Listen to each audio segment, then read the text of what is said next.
All right, y'all, we're back, all three of us. Y'all don't know how awkward it was to film that last episode by myself. I didn't even realize how long I had talked. I think I took like an hour and a half. But it's good to have all y'all back, man. I hated every second of filming that stuff by myself. It's just when you film with three people or when you film with two other people, it's a completely different thing. And there are people out there who do like those solo podcasts or whatever, but that's not me at all. That's like a different level of difficult and all that. But it's good to have y'all back. You got it done. That's all that matters. Yeah, that's all that matters. That's all that matters. I think, like I said, I got an hour and a half of talking. I was kind of rambling for a little bit too, but we got it finished and we're back and we've got a lot of preseason action going on. A lot of, Carl said it like last week or whatever. He's not hyped about the preseason and all of that, but when you look at what's happened though, I mean, we're seeing dudes getting dunked on left to right. We saw John Collins last night. Who'd he dunk on? He had I forgot who he got. Some Celtic. Was it a Celtic or a Rocket? I forgot who he dunked on. I think it was Jared Allen. Did he get Jared Allen? Jesus Christ! I got the thing right here. Let me see. Yeah. Oh yeah, it was Jared Allen. He got Jared Allen. So, Tatum dunked on somebody. That's a credible dunk then. Jared Allen, legit. Yeah. So it's been a fun preseason so far. We've seen a lot of great performances. So today is like there's not much structure to the episode. We're just going to pretty much talk about whoever we think has been the most impressive throughout the preseason. But before we had the NBA's GM survey. They do this at the beginning of the season every single season. Have you guys had a chance to like look at it all or anything like that? No, not. I think I made I don't know if I made a post about it or not. All right. So I'm going to read off some things and I'm going to ask you guys for your predictions. Okay. I'm going to ask you guys to predict what these GMs picked. Okay. So who do you think, I have the right answer right here. Who do you think the GMs picked to win the 2021-22 MVP award? Oh, Luka. Okay. No. Luka or not Kevin Durant. Yes, it was Kevin Durant. Wow. Kevin Durant. Well, I didn't even make my pick. I was about to say KD. I said about to say Luka or KD. Okay, my bad. Kevin Durant had 37% of the vote. Luka had 33%. Giannis came in third. Joel Embiid came in fourth. And surprisingly, James Harden came in above the Nets or above the Nets, above Steph Curry, which was a surprise to me, actually. I'm not sure about that one, but you never know. And they're not always the most accurate at all. Like I think there was a number that like mapped out how accurate the GM survey usually is. And it's just not that accurate on a consistent basis. I mean, like, how do you all expect Kevin Durant to win it? He's not even going to be playing like 100% of the time. That's what I don't get. I don't know if Blake, what you think? I just don't see him playing 100% of the time to get that award for KD. Yeah, I mean, I think I do. I think he'll stay. He barely plays all the games, bro. Like that's low key true. That's low key true. I can see where they're coming from. Mm-hmm. I think they may be being a little bit too optimistic, thinking he's gonna play. Because my thinking is for the MVP, you got to at least play 65 games. 75 games. You can't miss that. You can't miss too many games. Yeah, I agree. And hopefully he's able to stay healthy. That's what it's really been the last couple of years, you know. So, but if Durant's always going to be in there. I think it's also because I think the like consensus right now around the NBA is that KD is the best player in the NBA. Like I think that's what a lot of people just flat out think. And so I think that was a motivator behind it. I mean, my pick for that award was Luka. Who was you guys? I think Luka. If I had to make my survey or my prediction, it'd be Luka. Would you say the same thing, Carl? Yeah, Blue. Are you K? Yeah. K? Yeah. What about you, Blake? I say Luka. I think he's had these last two seasons have been incredible for him. He's due up for one for sure. He definitely is due. I talked about it last episode. Like he's literally been knocking on the door of like MVP like the last. Last 2 seasons since his rookie year. So he basically been flirting with 30, bro. Yeah. All right. So this is another interesting one. If you were starting a franchise today and could sign any player in the NBA, who would it be? Who do you guys think the GMs picked? Don't overthink this one. LeBron. Anybody in the league? Anybody. Just who? Steph. No. God. Giannis? No. Giannis had number 2 in this category. Jokic. Nope. KD. Nope. Luka. Luka. Oh yeah, okay, all right. How you gonna pick him not for MVP? Man. Yeah, I don't know. This one was tough. Would I want to build my franchise around Luka Doncic? I think I would, because what is he, 21, 22? Yeah, 22. Yeah. I think so. Hey, I'm gonna say a hot take. I think in that top 5, I don't know who the top 5 players are. I think, or maybe top 6 or 7. I think De'Aaron Fox would be at the lower of that list at 6 or 7. Really? Personally.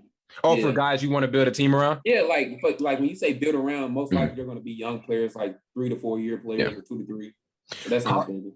Karl Anthony Towns. I was watching a podcast and they said Karl Anthony Towns. I'm like, well, they've been trying to do that for the last couple of years. Yeah, that dude. Hey, dude been in the league for about 7 years. Yeah, Cat's a beast though. People forget he's been through a lot, but people forget how cold Cat is though. Cat is like a ridiculously, but it seems like since his second year, they've been saying, Cat's the dude to build a team around, and they've tried to do that and nothing's happened. So maybe this is the year for Minnesota. Who knows? I don't know. We got the same name too.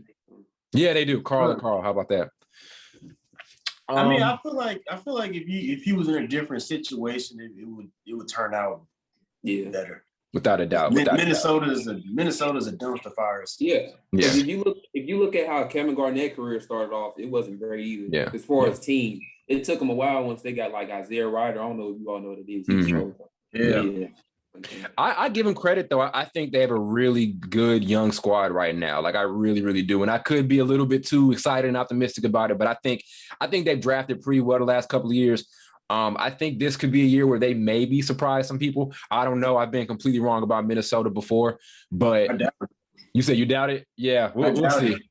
We'll see, bro. Who knows? But Giannis had number 2 in that last category. So Luka and Giannis were 1 and 2. Okay, this was another interesting one. Which player forced his opposing coaches to make the most adjustments? Steph. Yes, right on the bat. That was pretty easy. Yeah, Steph. Then Kevin Durant came in 2nd, LeBron 3rd, James Harden 4th. They disrespected my boy Bron. Yeah. They respected him a little bit too much. Oh, okay. I could have seen a Harden being number 1 though, but maybe a couple years back when he was healthy. But I could have seen Harden getting that one. Then Giannis. He was really doing what he was doing. Mm-hmm. Yeah. With Giannis was at 5 and Jokic was at number 6 in that category. Which player is most likely to have a breakout season? Who do you think they picked? You guys probably know this one because I think we did some posts on it. Oh, it was yeah, Blake knows. Jaren Jackson. Yep. Yeah. Really? Yeah. I mean, breakout year. Let's look at some of the other names that are on this list. There's Anthony. Yeah, there's Anthony Edwards. Anthony Edwards and Michael Porter Jr. were 2 and 3, and that's kind of tough because those are guys who last season, if they make a jump from like 20 a game to like 25, is that a breakout season? Like, is that a breakout year? I feel like we expect them. I feel like when we say breakout, I wouldn't say that. I wouldn't. Yeah, I feel like when we say breakout, we expect that from them though. That's what I'm saying. Like a breakout season is a guy that is going to take this like monumental leap. And not saying if they go from 20 to 25. Julius Randle. I don't mean to cut you off, but Julius Randle. Exactly. Julius Randle.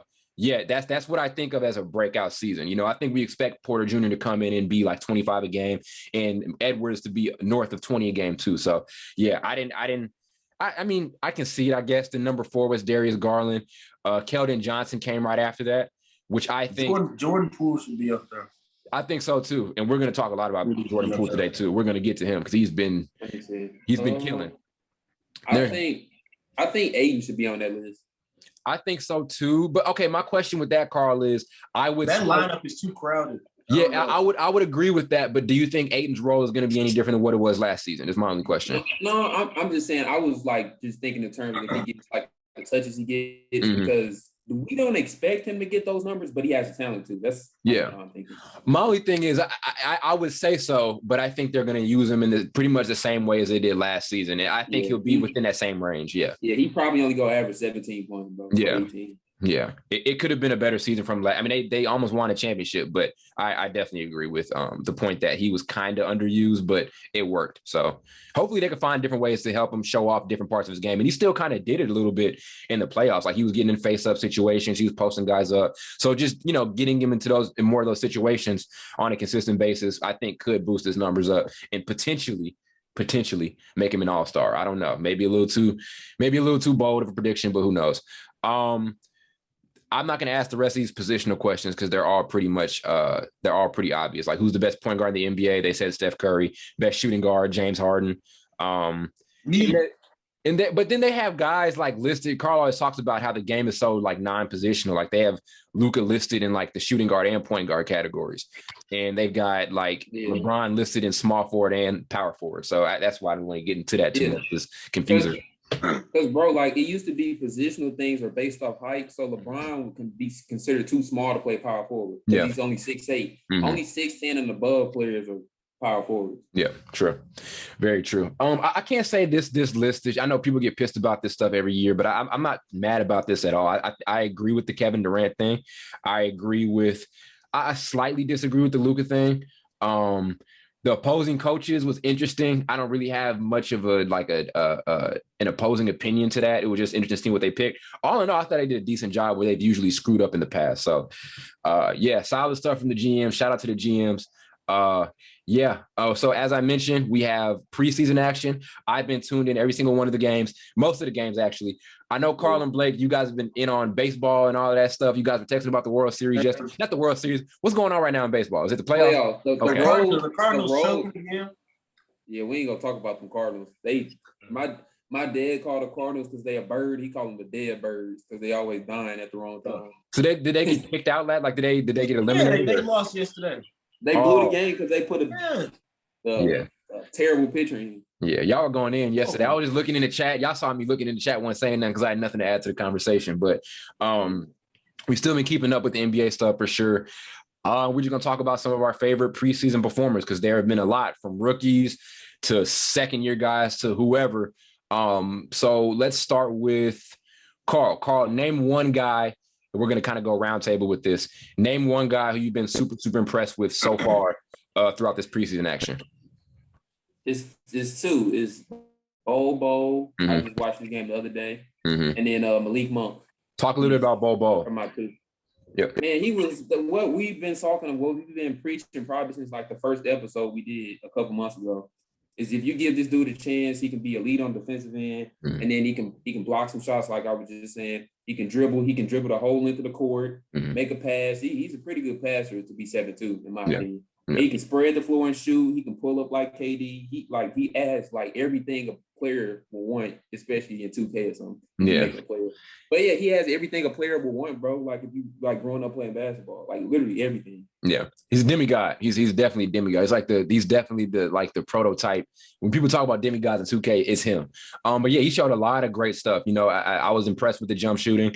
In the defense too. Like he's a guy who can get out there and get on smaller players, and his length is just ridiculous. Like it's just I don't see guards getting a shot off over him. Like it's like impossible to. And it's like JaVale McGee-esque, bro, but it's probably even longer than his. Yeah, and just more versatile, defensively too. And it's just ridiculous. His body type and his playing style is off the chain. And I mean, people have always been hyped about it since he was at Oregon, right? But then the injuries happened and his stock got lowered. But this is his shot. This is his opportunity. We talked about Paul Millsap not being there anymore.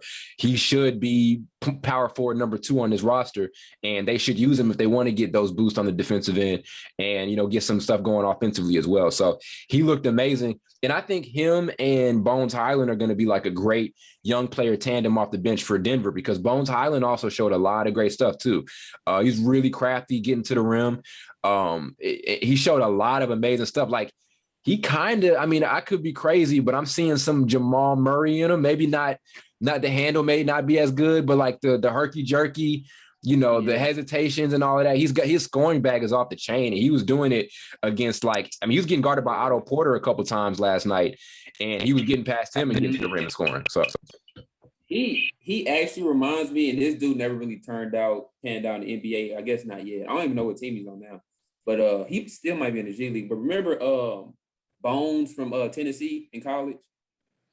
You know what I'm talking about? Oh, you're talking about man, the point I guard. forgot his first name. Jordan Bones. Jordan Bones. Yeah, I know Jordan you're Bones. talking about. His game kind of reminds me of his that herky jerky kind of like player. Just has lateral quickness. You can't really, stay in front of him. Yeah, no. Yeah. And I think those two guys, man, like Denver obviously has a lot of young talent, and they've made some use over it. I mean, they developed Jokic from the ground up. Did the same pretty much with Jamal Murray, and they're kind of doing it right now with MPJ. So I'm not going to say they haven't embraced their young talent, but they've got to embrace these two guys, especially Bobo. I think Bobo is going to be, if he gets playing time a lot, which he absolutely should, he's going to, I think, probably going to become one of the more valuable pieces to this team if they want to try to make a deep playoff run. Let's say if Murray comes back, by the end of the season or whatever. So I was impressed by him big time. Blake, did you have any thoughts on Bobo or any of those guys in Denver that I mentioned with him in Bones Highland? I'm saying I'm happy for Bo because he's finally starting to shine. He hasn't really gotten that much of an opportunity, outside of being in G League, but with, like you said, Paul Millsap being gone, he should be next up for that backup role to Aaron Gordon or Jokic, depending on how they play him. Yeah, he's got too much talent for you to just sit on the bench. Yeah, for you to sit on the bench. So I'm really looking forward to him getting some more playing time. Yeah, he can contribute in so many ways. So many ways. I agree, bro. And I mean, who knows, man? Like, even you can do so much with him I always complain about lineups and all of that. Like, you can do so much with Bobo as far as lineups. Like, you could, if you wanted to, put him out there with Aaron Gordon and Nikola Jokic, and just have like 2 7-footers on the floor plus like a 6'10" guy, and then still make things work defensively, because we forget Aaron Gordon is also, somewhat of an elite level defender in the NBA. So this team, man, now we've known they're a great offensive team for the last couple of years, but if given the opportunity, Bobo can be super, super valuable for them, and then potentially make them a top 5 defensive team if he's out there on the court. If we're looking at those specific statistics, when they're like, when so-and-so's on the court, they're X, Y, and Z, but yeah, man, I've been impressed by Bobo. The shot blocking is just like ridiculous, dude. Like it's unreal seeing him get to those shots and all of that.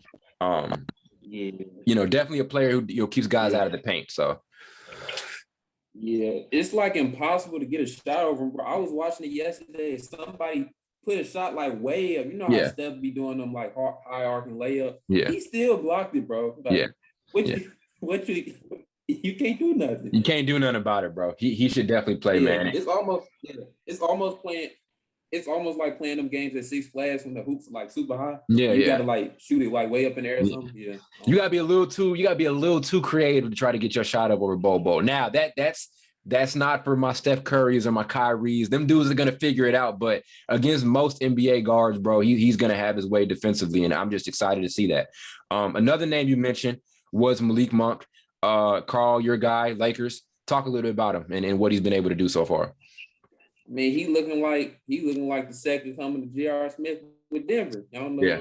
That's J.R. Smith 2.0. He going into the lane, just shooting it like a shooting guard should. He's an underrated shooting guard. I feel like he should be a lot higher in the ranks as far as shooting guard. But yeah, he definitely has some J.R. in his game because he's athletic, just like J.R. was when he was a player back in like Denver and even with New York. But I'm just trying to figure out where he's going to fit in with the lineup, knowing that they added dudes like Ariza, Nunn, Melo, and it's always another person I forget. And Wayne Ellington. See, I forgot about him. I wouldn't even think about him. And it was another dude. I think that's all the 2 guards they've picked up. It might be. Yeah. I'm just thinking of guards in general. It was okay. Yeah, maybe that's it. Yeah. No. You can plug Kendrick Nunn to that 2 spot too. Yeah, you could. And that's been the thing with the Lakers is who's going to be the starting 2 guard. And I think Malik Monk's probably had the best audition for that. He shot the ball well off the catch and off the dribble. THT. Yeah. But yeah, no, I mean, Monk shot the ball really well. He's gotten out in transition. This team looks like they want to run a lot. That's one thing I picked up from is they want to run. And he's a perfect guy to kind of spring out, in fast break situations. You can throw the lob to him and he can also spread out in transition and get a 3-point shot up. He's been great. And we've talked about the Lakers the last couple of years, not having great role players outside of their best 2 players, but they've got it here with Malik Monk. Kendrick Nunn shows some great stuff. I mean, this team isn't at a lack of depth at all. You know, like that's like it's funny how much we've talked about they don't have anybody off the bench or anybody outside of AD and LeBron. Now it seems like they've got too much. And the issue now is just trying to manage all of those guys and figure out who's going to play. It's like a good problem to have. You have so many options versus not having any options or not having many options before. I'm not going to say they didn't have options before because they did have Kyle Kuzma, but we know how that turned out. And they had Deion Waiters and other guys, but no, he's looked amazing, man. And as I mentioned, we mentioned this a couple of times, you know, he sacrificed. He could have went anywhere else. He could have went back to Charlotte and maybe been like a 6th man of the year contender probably, you know, or whatever, or maybe most improved, but he's going to be here in LA. I don't think he's going to crack 10 points a game, you know, which is different than what he would have been able to do if he stayed in Charlotte or wherever else he would have went. But he's shown the willingness to sacrifice and you know, put winning above anything else. And I think he's going to blend in perfectly with the Lakers. From the things I've seen, and I don't want to be too premature because people do tend to be premature as hell with the preseason.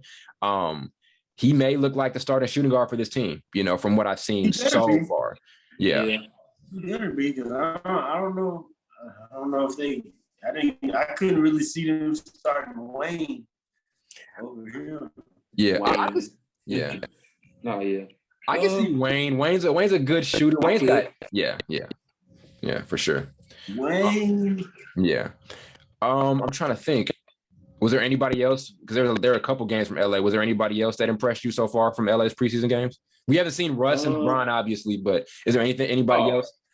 That'll come. Yeah. We know what we go get. We go get, you know, triple doubles raining. Yeah. But no, I'm just trying to always. He says we. Yeah, I know. I'll be trying to think like would Buddy Hill fit better than Malik Monk? Because I think a lot of people forget they had battles in college, like Oklahoma versus Kentucky. Did they play? Yeah, they played each other once. 1 year they did. Okay. No, I don't think they did. I don't think Kentucky played Oklahoma. No, because Kentucky. No, I don't think. No, I don't think they. Who did? Oh, I might be true. But either way, I'm just saying. Kentucky. Yeah, I don't know if because I was saying like they face each other in the tournament. That's what I was saying. I don't know if you think Buddy Hill would have fit better than Malik Monk? What we've seen so far? Is that a fair question? My only thing with that is they'd be doing the same thing. So as far as fit, then there would not have been much of a difference. Because if Buddy Hill was here, they would have been the exact same role, same situation. So I don't think it was. I mean, maybe you get more point production from Buddy Hield, but he would have been doing the exact same stuff Malik Monk's doing right now. So yeah, probably. It's probably not that much difference. Yeah, they're pretty much the same player. Yeah. All in all, we will be good. I think you just give us a ring now, honestly. Because what's the point? Yeah. Starting the season, especially book them flight tickets to Cancun. That's what y'all need to do. No. Then there's that situation. But yeah, go ahead, Ty. You can say what you think. Then there's that situation in Brooklyn. I mean, y'all got a couple things to be worried about. Like, let's say Brooklyn trades Kyrie, which is becoming heated up right now. Like, let's say they go trade him to Philly and get Ben Simmons or whatever. You know, I mean, y'all got to worry about Brooklyn, bro. Y'all do. It's not y'all ain't. I'm not giving y'all the championship handout. Y'all got to worry about some teams right now for sure. But yeah, Lakers have looked great. I have nothing to say. I'm only going to be asking questions once I'm able to see Russ and LeBron on the court together. That's really all I'm really focusing on. I want to see how they fit on the court together with AD and all of that. And I want to see what lineups they use around Russ. That's what I want to see at the end of the day. Blake, who was one guy who's impressed you so far throughout this preseason? Well, I can name two as well. I can say Jordan Poole and John Collins. Okay, talk about John Poole. We talked about Jordan Poole a little bit earlier.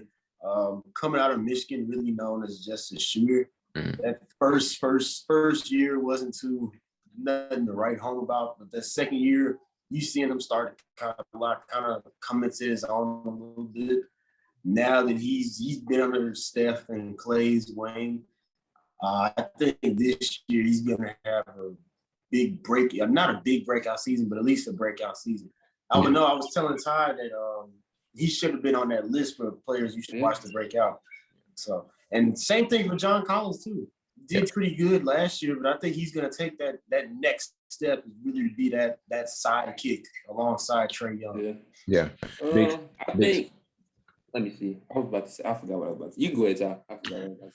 No, yeah. Poole's been amazing. Not only at playing at that, shooting guard spot and playing off of Curry, but with some of the ball handling too, and playing a little bit of point guard and being kind of a combo guard at times. Like that's something that's been great to see from a dude who didn't do that a ton he did it a little bit last year, but obviously his role is going to be elevated now. He has a lot to show. Clay's not going to be back till January. So you're talking about maybe how many months, like basically 2 months or 2.5 months of him being this team starting shooting guard. He's going to make his case early for most improved player. The finishing is there. The playmaking is there. He's a guy who's kind of been forgotten. He was almost like somewhat of an internet sensation when he was in high school. Like his mixtapes were cold as hell. And then, kind of went to Michigan, didn't go super, super high in the draft, and then kind of faded out a little bit. Yeah, and then goes to, obviously Golden State, and that, as Blake mentioned, that second year, we start seeing what type of player he can become. And so this year's opportunity to show it. And even when Clay is back and he's the starting two guard, when Poole comes off the bench, he's going to be very valuable for this team in the playoffs. Golden State in general is a very, very, like we've talked about it a million times. Their depth is off the chain. Like even Otto Porter Jr., who got moved over there in the summer, he looked great too. Like he's knocking down shots, he's defending. We've seen Avery Bradley get out there a little bit. So once Poole kind of joins that second rotation, if you look, even Moses Moody and Kuminga, who we haven't seen yet, when we kind of go back and look at this team's second rotation or whatever, we're going to be like, oh man, this team is deep as hell. And they should rank within the top 5 as far as bench production goes, not only offensively, but defensively too. So Poole's looked amazing, man. First game, he was like pulling up from like 30 or whatever, like against the Blazers. He was just going from deep. I was like, this dude's killing it right now. But Poole's a beast, man. I can't say I didn't see it coming, but it's just a preseason too. I don't want to act like he's going to come in and put up. Yeah. That's why I was trying to tell people. Keep in mind, you seeing people dunk on it. Like some people It's preseason. Some dudes aren't trying as hard as other dudes are. Yeah, you can tell. I think they're trying. They're trying a little bit. Curry wasn't. Curry's been BSing around the whole. I seen Curry do some goofy stuff these first couple of games, but but it's just good. It's just good to see. With preseason, bro, I'm just gonna focus on like the players or whatever. I'm never gonna focus. Season is when I start looking at the systematic stuff, right? Like the lineups and how they're gonna use so and so with another player. That's when I'm really looking into the system. But during the preseason, I'm mostly looking at like the individual players and all of that. But Poole's been amazing. For sure. Collins had that dunk was off the chain, bro. Like that, I got hyped as hell when I saw that dunk. So Collins was killing it too. So. And also on top of that, as far as Atlanta goes, shout out to hopefully Trey Young is able. Probably go towards the championship run. What do you say? I said Poole can probably be for the Warriors before we go to John Collins. Like he can probably be in that Barbosa role when they make that championship run. Yeah, player. Without a doubt in my mind, without a doubt, he definitely can have that sort of role and that type of production. And maybe even better, maybe even better. So. But yeah, as I was saying a little bit, John Collins, Blake mentioned him also with Atlanta. Trey Young is out. I think it was a thigh injury. So hopefully he's able to stay. Stay healthy and recover and all of that stuff. But they seem to be taking the right steps with it. I've got a couple of names of guys who I was pretty interested in as far as preseason goes, and there were like 2 Raptors I was interested in. One, we had my boy Scotty Barnes. I think all of us are all of us are big Scotty fans, and he showed. I'm not gonna say showed off the full arsenal. We didn't really get to see much of the jump shot, but the passing was ridiculous. He had like 3 or 4 dope ass passes. The energy is there. He's a guy who's going to run out in transition, put the ball on the floor and attack the rim. We saw all of that in his first game. And then, like I said, I think with him, especially if we want to have rookie of the year conversations with him, it's going to be dependent on his scoring output. And I just don't see him having a better scoring output than a Cade Cunningham or a Jalen Green or whatever. But he's shown the pass and the defense. Those are things that Toronto needs, kind of like a Swiss Army knife player. We talk about it all the time, could do multiple things. So he looked amazing. And as the season moves forward and as the preseason even moves forward, and I think they played tonight against the Sixers, I'd like to see him get comfortable with that jump shot. The form looks decent. He put up a couple in the summer league. So let's see him do it this, or then the preseason, but I think a lot of his success, and is going to be contingent upon his ability to shoot. But he's a dude who can still make an impact without scoring over 10 points a game. And we saw it Obviously, he scored in double digits, but we saw it in that first game that his all around production is going to be super, super important for this team. So, Scotty was definitely highly impressive in his Raptors debut. Did you have anything to say about Scotty?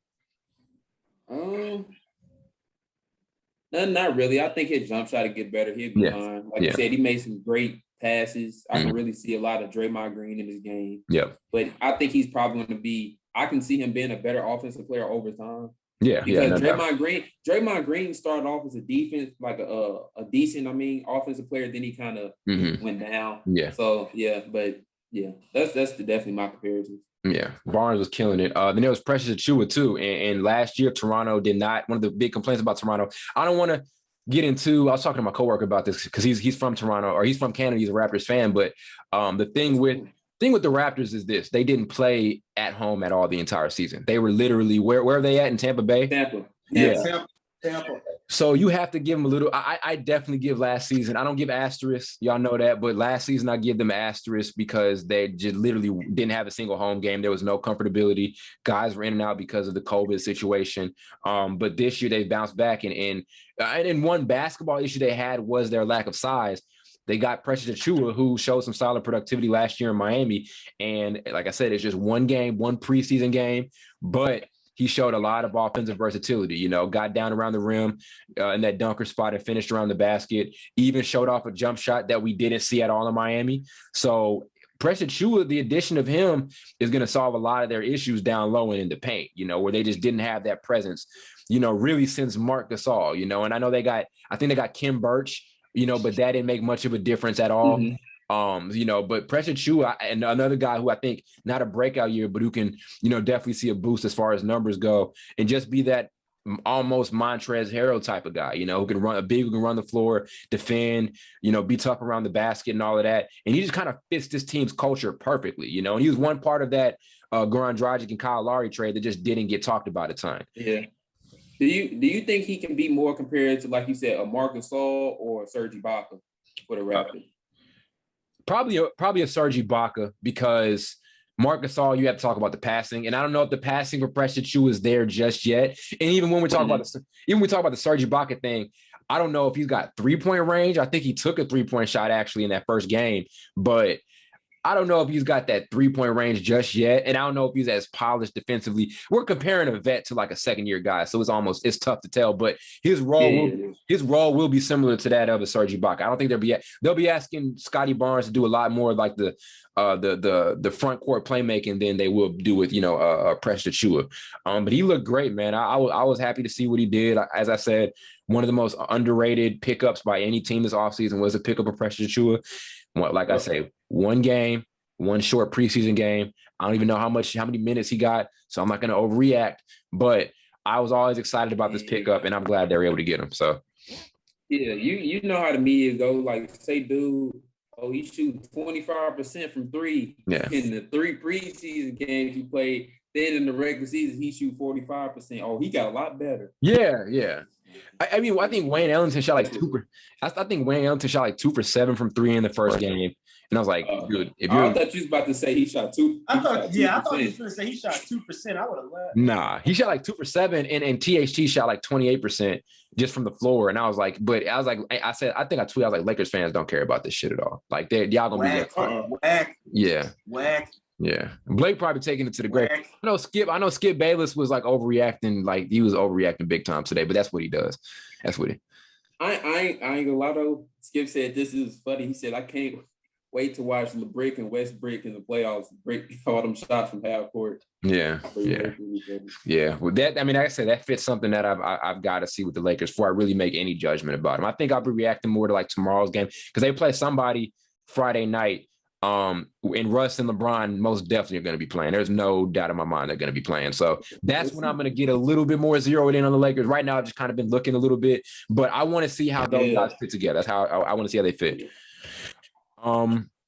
Another name that I thought I talked about like the first episode and we never talked about him since, but I thought he was overrated as far as his draft goes. And I hate saying this about guys, was Josh Giddey. As I said, one game. But Josh Giddey looked pretty good playing alongside SGA. Yeah. The playmaking was there. That left hand pass. He threw a nice lefty pass, didn't he? The playmaking was there. The ability to get to the rim was there. Like he drove it again. One of the best athletes in the NBA is Miles Bridges. He drove it against Miles Bridges and got a nice finish around the basket. And the jump shot off the catch was nice.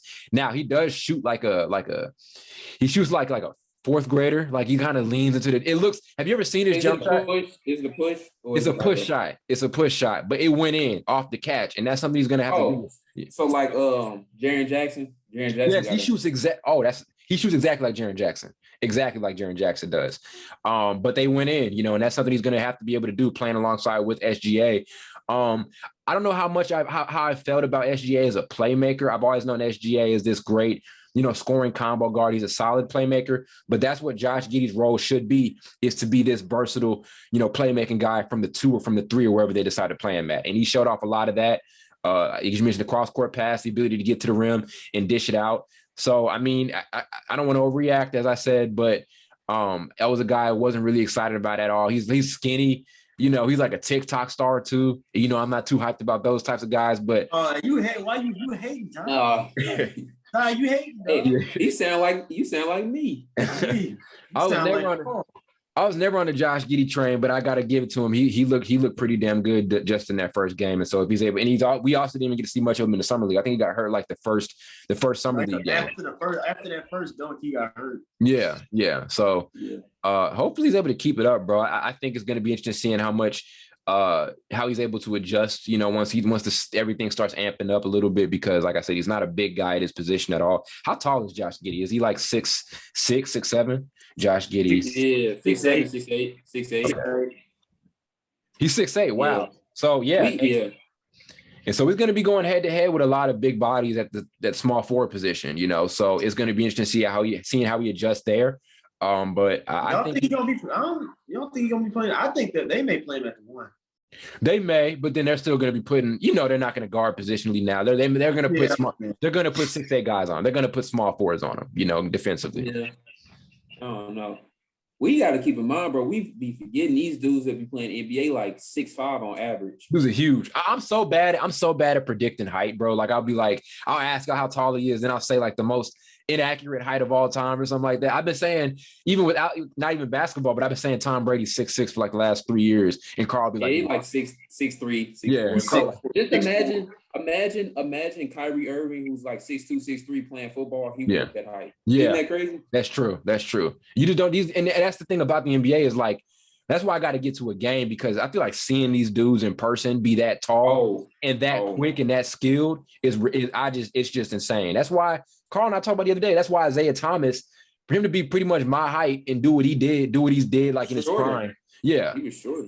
Do what he did in his prime against those guys. Like that's kind of why I've got to get to an NBA game just to see how these dudes are able to operate. Yeah, it's kind of crazy, bro, how like NFL compared to like the NBA, like the height difference. Yeah. The average of like a NFL player is probably my height, like 6 foot. Yeah. Or like 5'10". They're not really that tall, but then like NBA is like 6'5". Yeah.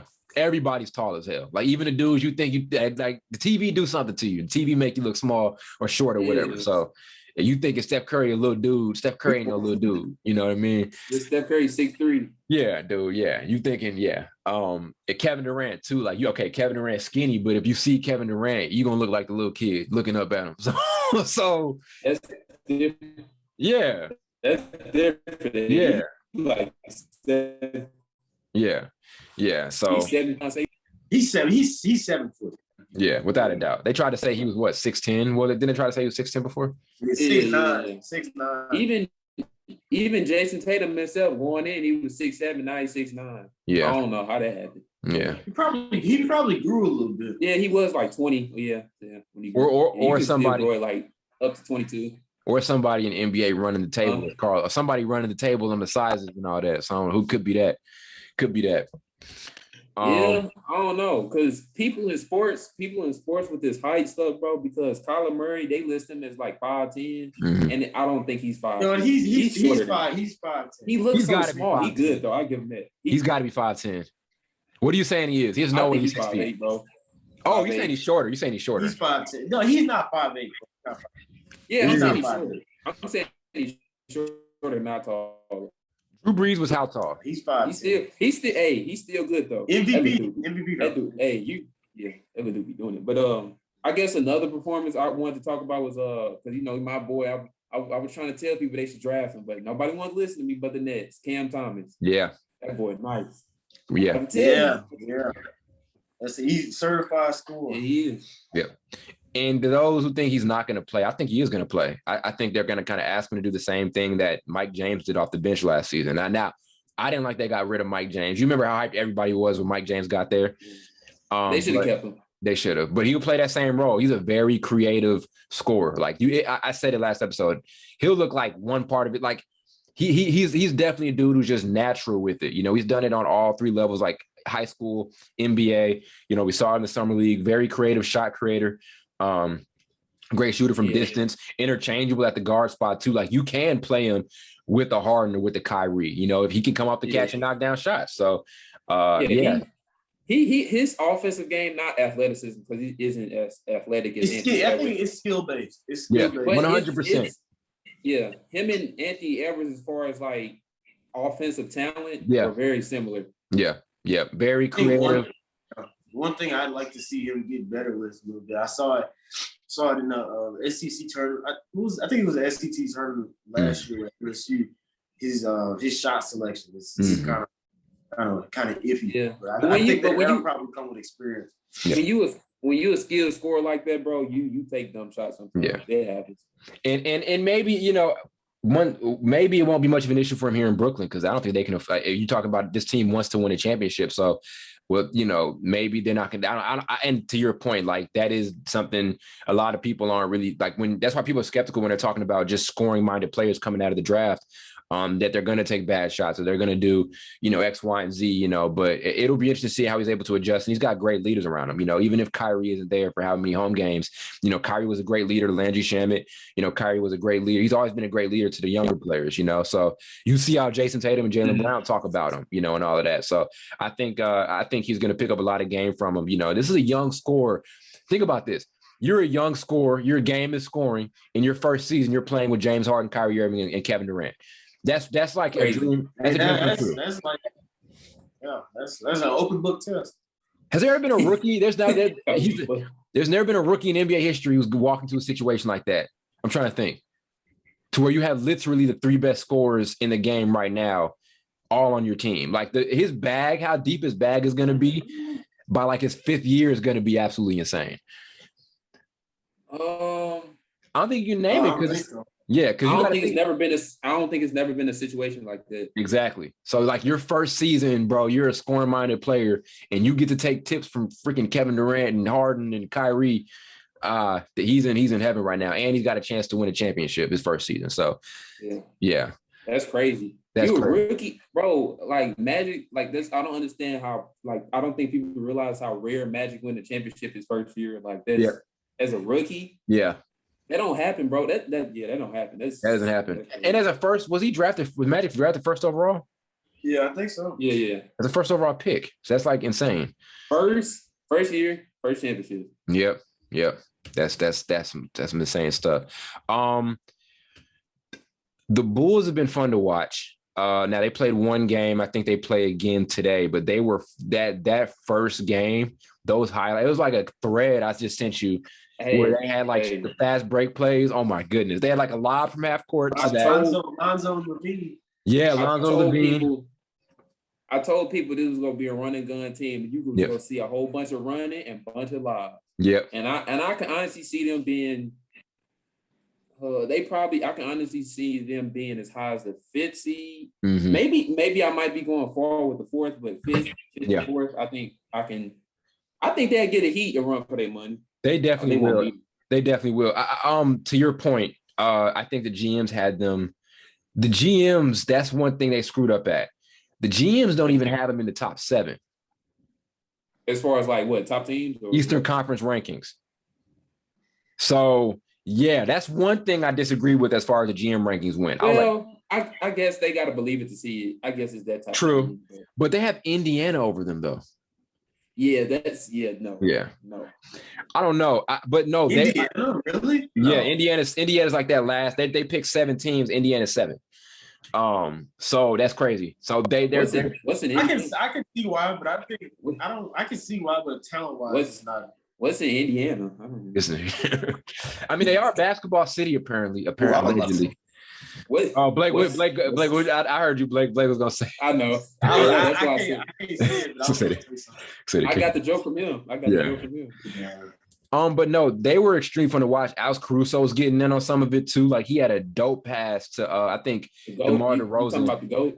Yeah, the GOAT, man. The GOAT. He had a dope pass to DeMar DeRozan. But even DeRozan, I mean, we talked about the spacing and all of that and how he's going to be able to fit with Lonzo and Zach LaVine.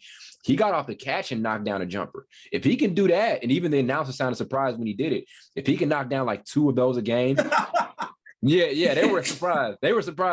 But if he can knock down like 2 of those a game and get like 4 or 5 of those up, that's great to see. So imagine you shooting the shot, bro, and the announcers, they didn't expect you to make it. You make it. They got a dumb look on their face. Oh, you really made that? You made that? Yeah. It wasn't like they were like crazy surprised. Like it wasn't like, oh my goodness. But it was kind of like, oh, we're not used to him coming off the catch and knocking down shots. But we talked about this. We saw like the dribble handoff offense. They did it a lot, and that's going to be something they're going to continue to work through. So I'm excited to see Chicago, bro. Lonzo looked pretty solid. Yeah. I told you all, like, if he just knocks down outside shots, which I don't think he's ever been asked on a consistent basis to do, even with the Spurs, he was still kind of more in the lane, and the Raptors, he just played his game in the lane. But I think his mid-range shot is good enough for him to improve on the outside, I think, like if he just keeps doing it. Yeah. The thing about it, too, is like every team he's went to has tailored their offense around him, like that's how you know you're a great player. You'll go to a situation and be like, okay, we're going to let DeMar continue to do. That's the respect that I just don't think people like. DeRozan's an elite offensive talent, even though he doesn't have that rangy, type of game. Like if you're going, every team you're going to, they're willing to build. I mean, he's only been to like before this 2 different teams, but every situation, every head coach is willing to, build around, the way you play, and which isn't modern NBA. So that just goes to show you the respect he has around the league. But if he's able to get those shots up off the catch, that's going to be very important for them. That's something to hang your hat on as a player. Yep. I mean, not many people can say that. Yeah, very true.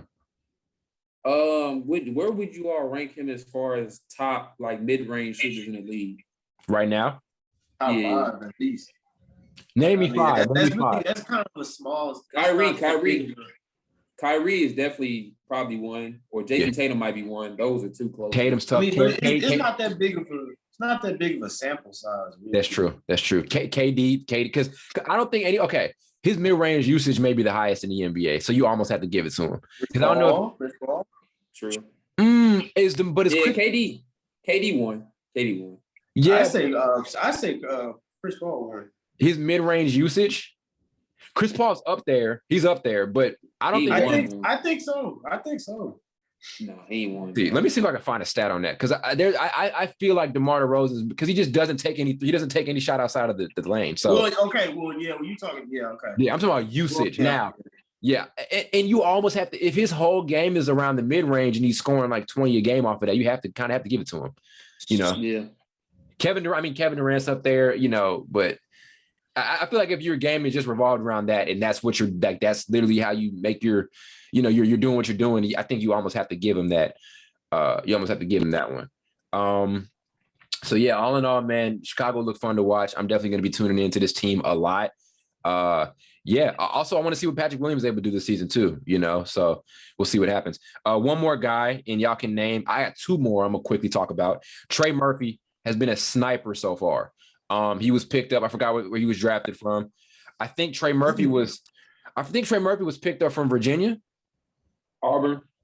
Was Trey Murphy? Yeah, Virginia. Okay. Trey Murphy, let me make sure here. College. Trey Murphy. He was Virginia. He was Virginia. Oh, okay. He has been a sniper these first 2 games. You know what I mean? Off the catch, just knocking down shots. And this is a Pelicans team that was a weak jump shooting team really the last couple of seasons. So he's going to be in that lineup and rotation a ton, but he's been knocking them down, bro. Like whenever he's able to get that space, when he's able, to get a guard who can penetrate and get into the lane and kick it out to him, those shots are going in, and that's going to mean a ton for New Orleans, who I did think, as we talked about, we didn't think they got that much better as an overall team. But as far as spacing the floor, they did get better at that. Even down to getting Jonas Valanciunas, for Steven Adams. Or making that trade happen. So he was great. Evan Mobley was great too. I think Mobley has a chance to make an all defensive team in his first season. Really do. His shot blocking is there.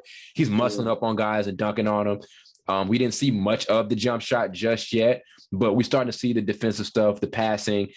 Made a couple of good passes to Lauri Markkanen, and they get out there on the court together. And we always talked about that lineup and how it's going to look. But Mobley's look great. He's going to. I think the MVP or the Rookie of the Year conversation is literally going to be 1, 2, and 3, or it's just going to come down to those three guys. I really think so. Facts. Yeah. Facts. I mean, Suggs may have something. You can put Scotty in there too. Yeah, you put Scotty in there. We'll see. Yeah, I'll edge Scotty out because I don't think his production is going to be the same as Mobley's. I'll edge Scotty may be my 4, maybe. Okay. Who's your pick? Like, who's all of you guys' pick for Rookie of the Year? Cade. Yeah, Cade. I'm going Cade. Oh well, I think Jalen. That Michael Jackson board, I don't know. I think Jalen may get it. My thing with Jalen Green is he obviously has a lot other things to his game, but Jalen Green is not the all-around player Cade is. So if you take away Jalen Green's scoring, how impactful is he going to be, compared to Cade in his rookie year? True. Cade love playing defense. Yeah, because if Cade gets like a 12-point a game on a bad shooting night with like 10 assists and like 8 rebounds, it's going to be a good night for him. That's what people are going to look at it as, and he's going to put those numbers up, on rough nights. So I say if he's able to stay healthy too, not saying he's an unhealthy guy, but I think he did get hurt in training camp, and they're just taking precautions right now. It's not like yeah, but it's nothing major, right? Like they're just taking precautions at this point. Yeah, little sprain, something. But since you somebody else, Josh Primo, you did his thing. Yeah. Did he play last? I know he played game 1. Did he play last night? I didn't watch the highlights on that. I think so. I think he had 23. Okay. Yeah, okay. He played. Yeah. Another player, since you mentioned Jalen Suggs, I like what Cole Anthony did. You talking about snipers. I made that post that sniper alert. Yes, sir. That's the situation in Orlando, man. Cole Anthony, I feel like they drafted Suggs and it kind of became, y'all know that meme where like the media, like the Toy Story meme where they're like the media, once they got a hand on once they got the Melo ball. Yeah, they drop a toy. Yeah, they drop Zion. And I kind of think that's how Orlando fans have been with the entire Cole Anthony. Like we forget Cole Anthony towards like the middle part of that season, especially after Fultz got hurt. And when he got that elevator role, he showed a lot of flashes of great stuff. But even in college, his stock lowered, but he was like a top 3, top 5 projected pick in college. I remember that. It was based off he got hurt, and then when he came back, he wasn't the same. Yeah, the triple-double there for his first game, I think. Yeah.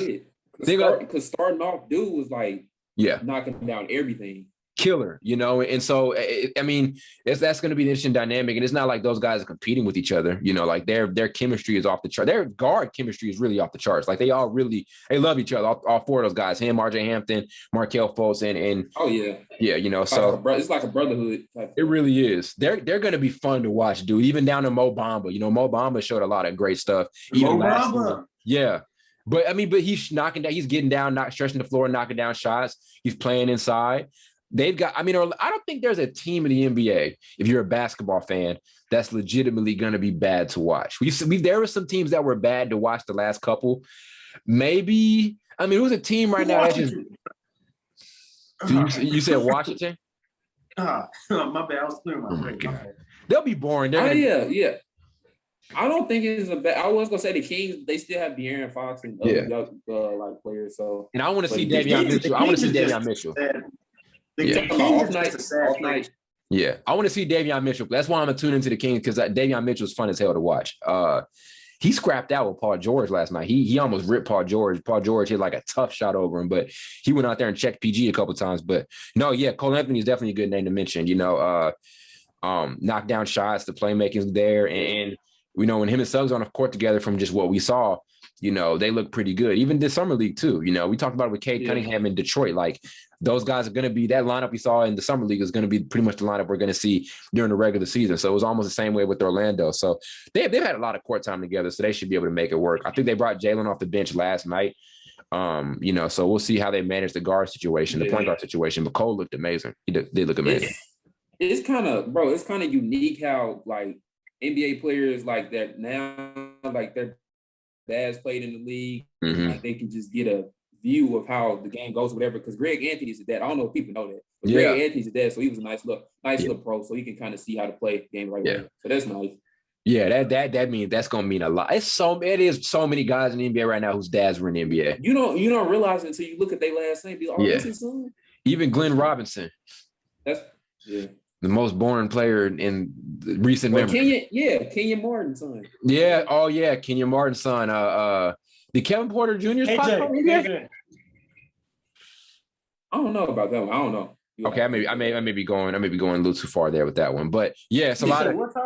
Hey, he's basing off his last name because I said it. Did Kevin Porter Jr.'s dad play in the NBA? Hold up. I don't think so.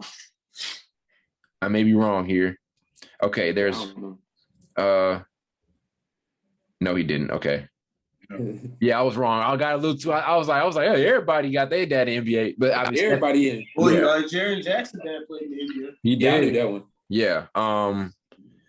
It's another one out there. It's a bunch. It's a ton. But yeah, I mean, I think, and that's like I said, that just means a ton for your development. You talk about the incoming guys, right? You know, Bronny James, or I like seeing the clips of Melo teaching his son. I don't know what year Kyan Anthony, or however you say his, I forget how you say his name, but I don't know what year he is. But you know, the tips he's going to get from Melo, you know, or I like seeing their workout videos together because it's just cool to see.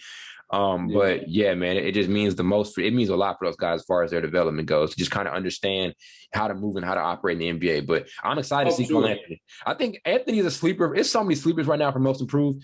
I think Cole Anthony is a major sleeper for that award too. I mentioned it last episode. Most improved, you almost can't make predictions. You can only make your predictions based off of who you want to improve the most. You don't know who the hell is going to come in. You don't know who's going to come in and make that leap. Honestly, you don't, because we didn't see Julius Randle. I didn't see that coming. And he was in the league for like 5 years. I didn't see that coming. Yeah. Let me try to think. I'm trying to think of players that can kind of just shock us. It could be DeAndre Hunter, or out of nowhere, we didn't really see him doing it, or Cam Reddish. We can see him. That's possible. But Christian Wood surprised a lot of people a couple years ago. Yeah. You know? Yep. So you never know, bro. You just never really know. So preseason action is going to continue. We're going to keep watching. Y'all aren't going to be watching. Are y'all still going to be tuned into the playoffs, or are y'all too pissed with baseball right now because the Cardinals lost?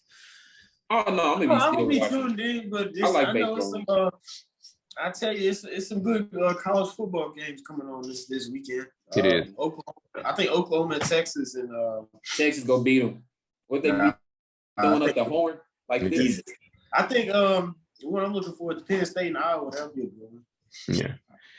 Yeah. I know nothing about that right now. I've been paying attention to the NFL though. I've been up on the NFL like a mug. Yeah. You need to try college football. It's just as entertaining, if not better. I haven't really tapped into college for real since Jameis Winston was at Florida State. I remember we was in grade school. That's when I was like cold football. Yeah, that championship game was cold as hell. I was becoming an Oregon fan. They just lost to Stanford though, but because UNC football is good, but they were just ranked, but they not ranked anymore. Okay, they sure were ranked. That's true. They defense. Yeah. All in all, that's what we got for you guys today. Keep supporting us. All of that good stuff. Blake put that. We're not doing that again today. All that good stuff. Hey, this is the best snack. Here I'll show you. Well, you know the people listening on Spotify. This is the best snack out right now. You know the people listening, Blake. The people on Spotify and Apple have no idea what you're talking about right now. Well, because I haven't said the name yet. These Nature Valley bars. Nature Valley crunchy granola bars. You can get them at your local Target. Go get you some. We'll see y'all next time. Yeah, bye.